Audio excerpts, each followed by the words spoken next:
Pessoal, tudo bem? Eu sou a professora Vanessa Novaes e hoje a gente vai falar um pouquinho sobre a articulação do joelho, a articulação que mais sofre no teu corpo e a também que a gente mais tem lesões. Vamos entender como é que elas funcionam?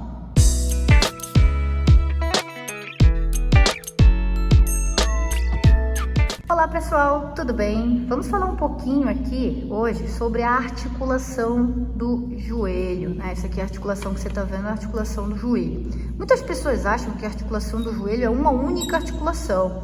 Na verdade, o joelho é um complexo articular. Como assim, professora?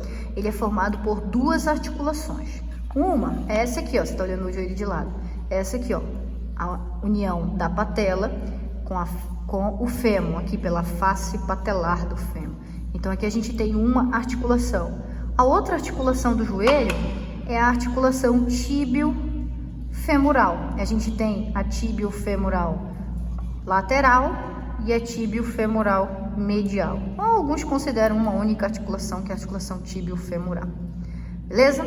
Bom, e essa aqui, professora, não é do joelho? Não. Essa aqui é a articulação tibio-fibular proximal.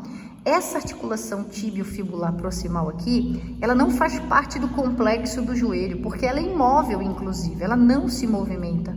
Portanto, essa aqui é uma articulação fibrosa, tem tecido fibroso aqui, tem membrana interóssea aqui, e não tem nenhum movimento, é uma articulação fibrosa do tipo sindesmose. Então, não se movimenta e não faz parte do complexo do joelho. Apenas a patelofemoral e a tíbio-femoral lateral e medial. Beleza? Bom, vamos classificar cada uma dessas articulações. Aqui, na patela, você vai ver que a face patelar, ela é plana, né? Ó. A face patelar, ela é plana, né? E a face patelar e a patela é plana. Então, com isso, essa articulação é uma articulação em que eu tenho deslizamento de uma superfície plana com outra superfície plana. Por isso, a gente vai classificar essa articulação em uma articulação sinovial, porque ela tem aí muito movimento e plana, né? E quando a gente quer dizer que a articulação tem muito movimento, a gente pode usar um termo chamado de diartrose. Então, esse aqui é um exemplo de diartrose e é uma sinovial plana. Já aqui, a tíbio-femoral, ela é uma articulação que para muitos é considerada uma articulação sinovial gínglimo. Por quê? Porque para muitos a gente considera essa articulação como uma articulação que só faz flexão e extensão. Tá vendo? Ela só faz flexão e extensão. Mas alguns livros mais detalhados mostram que quando você faz uma semiflexão de joelho, ela é capaz de rodar. Portanto, alguns livros falam que ela é uma articulação gínglimo, mas que também é capaz de fazer uma rotação. Mas, em geral, na maioria dos livros, você vai ver que essa é uma articulação sinovial gínglimo, caracterizando uma dobradiça, né? Uma articulação que só faz flexão e extensão. Quanto ao número de eixos, aí você vai ver que ela só se movimenta no único eixo aqui, que é o eixo laterolateral, fazendo somente flexão e extensão. Muito bem. Bom, como toda articulação sinovial, o joelho ele é extremamente móvel. E por ele ser muito móvel, a gente precisa estabilizar essa articulação, principalmente porque é uma articulação que suporta o peso do corpo todo. Imagina só, né? O buchinho, nosso buchinho saliente, ele está acima do joelho, né? Então, estruturas, a maior parte do nosso corpo está acima do joelho. Então, é uma articulação muito estressada, porque o peso do corpo inteiro está sobre ela, né? Então, é uma articulação que tem muito movimento e, ao mesmo tempo, é muito estressada pelo excesso de peso sobre ela. Então, por isso, ela precisa de uma série de coisas aí que resolvam esse problema de estabilização. Por exemplo, você está vendo aqui que ela conta com o apoio de vários ligamentos, ó. Aqui, aqui, aqui. E lá dentro também dela a gente consegue ver um ligamento. Eu vou abrir aqui para você ver, ó. Tá vendo que dentro dela também tem ligamento e eles estão cruzando, ó. Por isso que a gente chama de ligamento cruzado, porque ele está cruzado, né? Então ela conta com ligamento. O que é um ligamento? É um tecido conjuntivo denso, modelado, ou seja, são fibras colágenas que estão dispostas na mesma direção e que geram aí uma estabilização dessas articulações, porque O ligamento ele limita o movimento do joelho. Então você vai até um determinado momento, mas depois esse ligamento vai limitar esse movimento. E isso é bom porque estabiliza a articulação. Quais são os ligamentos aqui principais? Então a gente tem o ligamento patelar, que na verdade ele é uma união, ele se une aqui, ele passa por cima da patela e se une com o tendão do quadríceps. Então quando o quadríceps contrai, ele puxa, ele repuxa o ligamento patelar, né? E isso vai fazer a extensão do joelho. O joelho vai ficar nessa posição aqui, ó, estiradão, né? A gente vai ter a extensão do joelho quando o quadríceps contrai. Muito bem. Outro ligamento que a gente vê é o ligamento colateral. Lateral, que é esse bem aqui, e o colateral medial, que é esse bem aqui. E esses ligamentos colaterais, eles vão estabilizar a articulação laterolateralmente, né?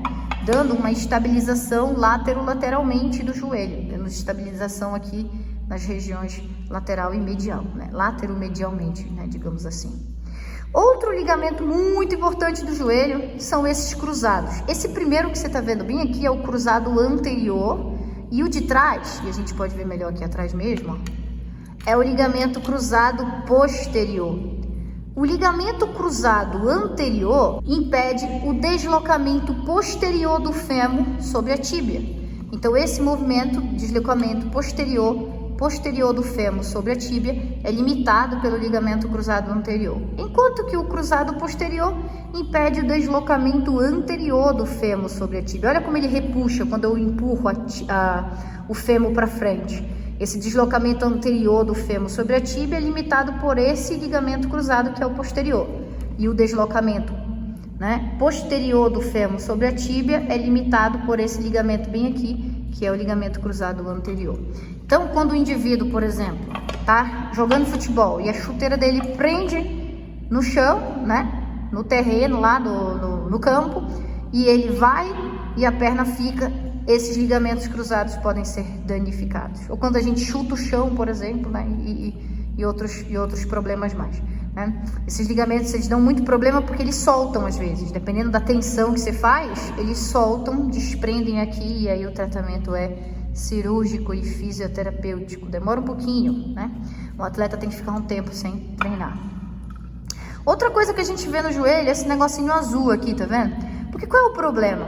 A tíbia, que é esse osso aqui, é quase rasa, tá vendo? Ela é quase rasa. E o côndilo femoral é muito esférico, então a gente tem uma estrutura esférica que está se articulando com uma estrutura levemente rasa. Isso não favorece muito a estabilização.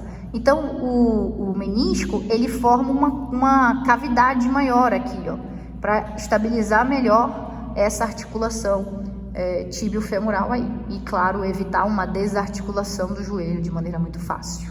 Além do mais, o menisco, ele absorve impacto. Ele é muito bom para absorver impacto porque ele é um tecido conjuntivo propriamente dito.